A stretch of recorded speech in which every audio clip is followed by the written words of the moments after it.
das el paso, Natalia, primero? Doy el paso al economista Andrés Albuja. Listo, una excelente pregunta. Bueno, el sector laboral hay que manejarlo siempre de una manera inteligente. Aquí voy a hacer un paréntesis. Esto de la parte económica hay que analizarlo siempre con pragmatismo, ¿sí? Libres de prejuicios. No es la culpa del neoliberalismo, ni de Estados Unidos, ni del FMI. Hay que hacer un mea culpa también. Casa adentro, ¿qué hacemos? La culpa no es de la vaca, ¿sí?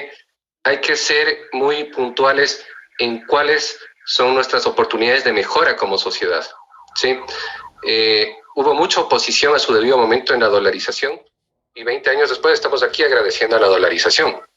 Hubo mucha oposición a los subsidios al retiro en octubre y aquí estamos con un grave problema que todavía no encontramos y que lo hemos eludido de manera irresponsable. Hay que salvaguardar las fuentes de empleo. El ser humano es el centro en este momento, ¿sí? Hay una flexibilidad de los organismos financieros internacionales.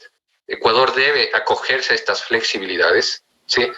Tenemos el riesgo país por las nubes y en este momento es prioridad el tema de salud pública. No podemos tener lastimosamente un déficit de reactivos y déficit de médicos. Y voy a compartir la pantalla para recalcar un punto que ya lo había mencionado. Ojo, no se critica el tema de gasto público per se.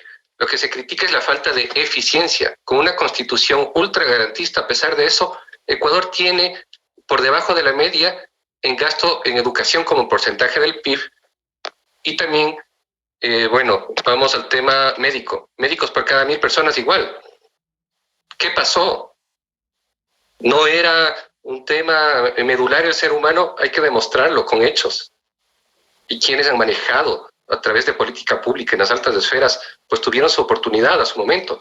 Quiero hacer un paréntesis, igual con cifras. A mí me gusta, más que la lírica, pues hablar con cifras, ¿no? Cuando Ecuador tuvo récord en volumen de exportación de petróleo y en precio de exportación, el precio estaba en niveles históricos récord, fue cuando más déficit tuvimos. Eso fue realmente una irresponsabilidad. No se cumplió la tal regla de ingreso corriente, gasto corriente. ¿Por qué estábamos contratando más deuda para pagar deudas? Porque simplemente no se ha cumplido. Ha habido una violación sistemática a la Constitución. Se sobrepasó el límite de deuda pública. Ahora esos ministros están asesorando en Venezuela que tiene una miseria humana. No nos dejemos llevar por sesgos, sino por lo que funciona en el mundo, ¿sí? Si tanto nos gusta ser heterodoxos y alternativos, apliquemos los modelos que están aplicando en Cuba, en Venezuela, donde la corrupción impera, ¿sí? Donde se mueren de hambre, más que por el mismo COVID, ¿sí? Entonces, eso es pragmatismo, no lirismo. ¿Qué funciona en el mundo? Y hablar con responsabilidad y no con fines políticos. La banca pública debe cumplir su rol, sí, pero ¿qué pasa? El momento en que se la manosea políticamente y genera un riesgo sistémico alto y se quiere que el Estado sea ultrapaternalista y que asuma todas las pérdidas. ¿Qué está pasando ahora? Estamos asumiendo las pérdidas de la corrupción. No se critica el gasto en educación, todo lo contrario, se está diciendo qué hicieron con esos recursos. Tan cacareada fue la revolución, el sistema económico, social y solidario, pero lastimosamente no lo hemos palpado. En indicadores, los indicadores no mienten. Tenemos menos médicos por cada 1,000 personas en Latinoamérica, más abajo del promedio de Latinoamérica. Países con otra política económica, pues, cumplen con indicadores de mucha mejor manera. Entonces, el tema del empleo, enfocándome en la pregunta y para concluir, por supuesto que es importante salvaguardarlo. Hay que priorizar en este momento los sectores de salud y educación. Los otros sectores ya veía las noticias también y estaba haciendo cálculos con las débiles finanzas públicas, las paupérrimas finanzas públicas del país, y están pensando en ver cómo se paga nómina. Es justo haber creado una distorsión y haber creado tanta grasa en el sector público, cuando eso pudo haber sido destinado a salud y educación. No critico el presupuesto en per se, digo la eficiencia. Perfecto, si decimos que el ser humano es el centro, en fin, demostrémoslo con cifras, con inversión, ¿sí? Y aquí está. Los años de mayor déficit del presupuesto general del Estado, coincidentemente los años en donde estaba en auge esto del modelo del socialismo del siglo XXI. Se quitan las máscaras, nada más. No al terrorismo económico, por favor.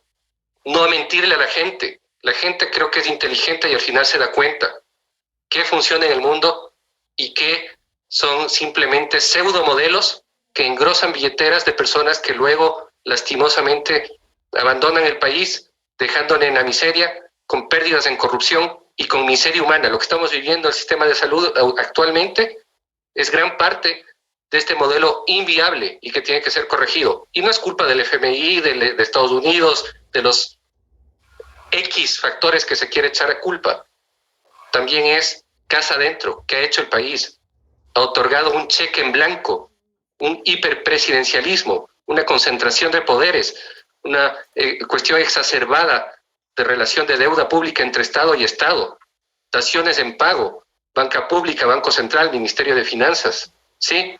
Si otros países lo hacen, es como decir, claro, Estados Unidos tiene una relación deuda-PIB mayor que la de Ecuador, sí, pero es de Estados Unidos. Genera la mayor confianza en el mundo y tiene un país muy competitivo y no vamos a comparar papas con naranjas.